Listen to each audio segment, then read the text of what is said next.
So here we are again, just having a great time here and doing horrible things to people as usual.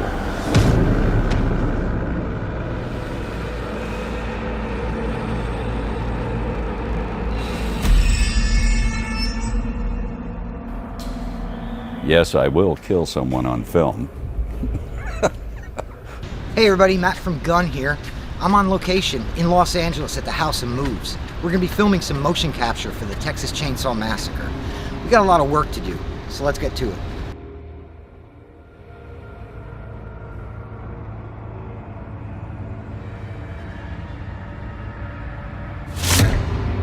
On Texas Chainsaw Massacre, the film, there was a lot of terror, there was a lot of uncomfortableness in the way the characters moved, in the way they felt.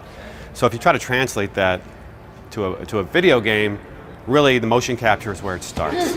Stay right there with your feet, that's good. So motion capture, what many people don't understand, is different from performance capture. There's lots of different ways to do video games. Performance capture, you get your body, your face, your voice. Motion capture is you're just doing your body. Every single ball you see on me is a sensor the computer picks up. So when I do this, we as actors get to see on screen the animated character moving. That's the beauty of motion capture, is that you can set up an environment anywhere. You layer out the space, and then it's your play world. A couple feet here, there. It's not. Yeah, there you go. And so the energy that I get from the other actors is what I need, because I have to create everything else around me. And so the one thing that's true is you. The one thing that's true is me, and then we can live together in that reality that we've created. And that's the glory of motion capture. Thank you. If you think about a basic character, the different states that you go through if you're playing a game, so really you have the walk, or even a crouch, or have a sprint, and then at any moment you could attack, or open a door, or pick up an item. So really it's about trying to understand every movement you want. That way we have the hammer in there where you can break it off separately. And another one of these too. Yeah. All of a sudden you have 500 shots you have to get, which are multiple animations per shot. And then you try to book enough time to capture those and hope that you get it done. So really it's very organized chaos.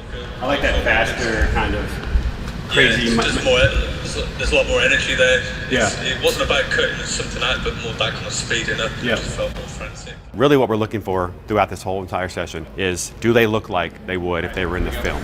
Really, that's what we're trying to capture. So. And 3, 2, 1, action. The other people that are doing motion capture are a number of very experienced motion capture actors, so that helps, just knowing the process, because it's a whole different deal than just shooting film. I mean, movie aside, you don't do it for this many hours, at least the same thing over and over. At least you're filming like a scene for maybe an hour, and then you're moving on, and then maybe it might be a happy scene. This might be a little bit more tougher, I think. What's been really interesting about motion capture for me is the specifics that you need in an acting piece. If I was to just do a slash, I might feel it in the moment. I might get really prepared and just do what feels right. Yeah, you can do that. It's almost like dancing. There's a choreography to it. Dancers have to have that emotion, but they actually have to know where they're going to be on the stage. Being a dancer, I think, gives you superpower as an actor, maybe. Actually, that's a pretty good way to put it. Where you can use your body and have command of certain things, and know you can do things, or how to bring them to life. Using those skills as a dancer to build character, actor moments, recognizable things. We want someone that can move like Sally towards the end of that film. She can barely walk, she can barely run. You can just feel the emotion as you watch it. So it's uncomfortable. So when we look at movement in our game, we need to capture that. So we needed actors, specifically actors in horror or close to it, that could give us what we were looking for. We decided this time to bring in some actors that are known for horror, even though they're not playing a character that they necessarily played. They're just great actors. Now here's a little bit of horror trivia. This is why I feel a little ashamed. I never saw the original Texas Chainsaw Massacre. Watched it several times to really get the essence of him. Roach, in a weird way, and People Under the Stairs was very similar to the idea that it was fun to mess with the people in People Under the Stairs to protect the little girl. Well, he was a good guy, but the hitchhiker enjoys messing with people to terrorize them. And then go back to standard. And you can never play a bad guy. There's no such thing as being a bad guy. You don't think you're a bad guy. All you think you're doing is having fun. It's just to you, having fun in your world means lives don't matter. Invite me to your next birthday party. It's been really neat with, Kane and the guys from the game really letting you cut loose physically, which again, I've never really done because it's just not the parts smaller, boyish faced men get. Action.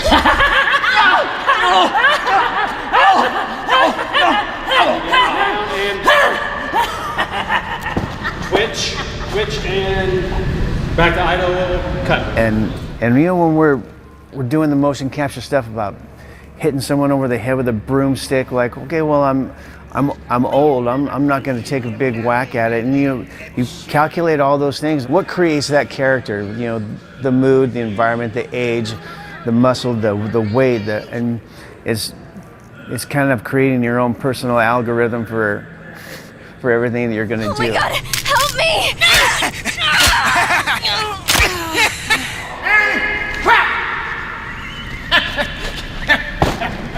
I think a lot of people underestimate how difficult it is to play a character like Leatherface or Jason or anything, because they say, well, he doesn't talk and there's no facial expressions. How hard can it be?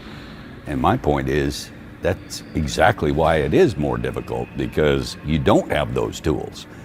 How do you look scary just by the way you stand without making it look like you're trying to look scary? Point being, with Leatherface, I'm trying to incorporate what I did in the past, partially, because I did do a number of scenes as Leatherface, and also out of respect to Gunnar Hansen, who was the first Leatherface. That's the iconic one, the first time you see the character, and he did so many amazing things. I'm trying to incorporate some of his personality traits, like a little bit of a twitch, and even though you're never going to see it, I do what Gunnar did as the character a lot. I lick my teeth. Gunnar did that a lot. It was creepy as hell.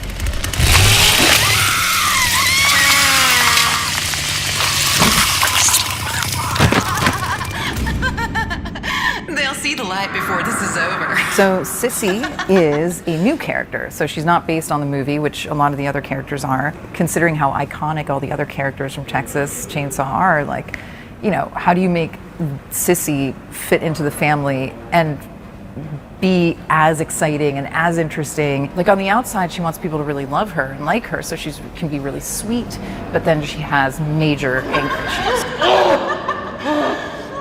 So just like you say the wrong thing and she's just flips a switch. The bad man's inside me. He's gonna come get you soon. I'm gonna find out what you taste like. Johnny is a new character, never been before seen, not in the canon yet of Texas Chainsaw Massacre. He's the guy you'll meet at the bar in town that'll talk to the ladies, get him feel very comfortable, and then bring him down to the house. And then he turns into a not so nice guy when the bad man takes over. A lot of people think that horror movies and playing a victim is pretty easy, but it really does a lot of damage to your body and to your emotional state, and I feel like not a lot of people can get to that vulnerable state. I take the victim work very seriously because it is a lot of trauma, a lot of work to get into that mindset and also ground yourself through the reality of the characters. And it's that confrontation, that lift and rise of energy where our hackles go up, the hair on the back of our neck, and it's just kind of tightening in, living through the eyes, and really connecting with your partners. And they're so great. They're feeding all this wonderful energy, and it's just smothering you. It definitely helps that sort of emotion come out of a video game. And You butthole! They're all game to, take a little bit of physical wear and tear during the motion capture because you need to do it a little bit. I've worked with him on sets as actors, as like an actor. So we've had like some pretty brutal scenes together. But I've never seen Kane's side of like stunt coordinating. And I mean, this is what he does. It's like his bread and butter. So I felt very safe with him here. And he's very knowledgeable. I mean, Kane's just a goofball in general. So I love him so much. Hired her. I don't know. You? Yeah. Okay. With Kane as a stunt coordinator, we're actually getting the chance to get very physical and very violent safely. Kane has been really good at just watching all of us and making sure the movements are big enough and believable enough, and that our whole body is in it. Even though you don't see a facial expression, you can tell when somebody gets hit harder. You're doing your hand or your elbow? I'm doing this. Forearm. Okay. Yeah. Just pop him. Yeah, okay. You gotta hit him so he can react. Kane yesterday was like, this is really good, but Sean, you have to understand when you do the knife slashes, it's gotta look like you're hitting him so you can go harder. And that's a weird thing because then you gotta go to your stunt guy and go, are you cool? Yes, I am cool, go for it, don't worry. And, and then just really letting loose and wailing on him and trusting. They have, it's cushioned, it's not gonna hurt him. None of the weapons we're using are necessarily real. I mean, I could still take one of those fake weapons and it could still kill you. And I may, before this interview is done, so. When you come into it, you go, I think this is going to work, right? You're a little worried because you never really know how it's going to translate. But here we are, close to the end, and the performances that we've gotten, man, it's incredible.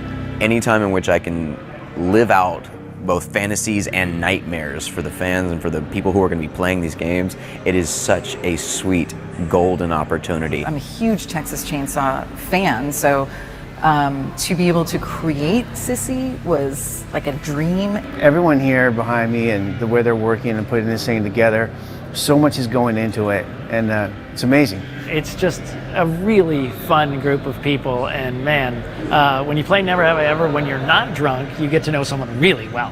This kind of stuff brings you together, and I think everybody's so badass for their own individual, quality. And These producers, this team here has been fantastic. We're joking and we're having fun. It's amazing I get paid for this.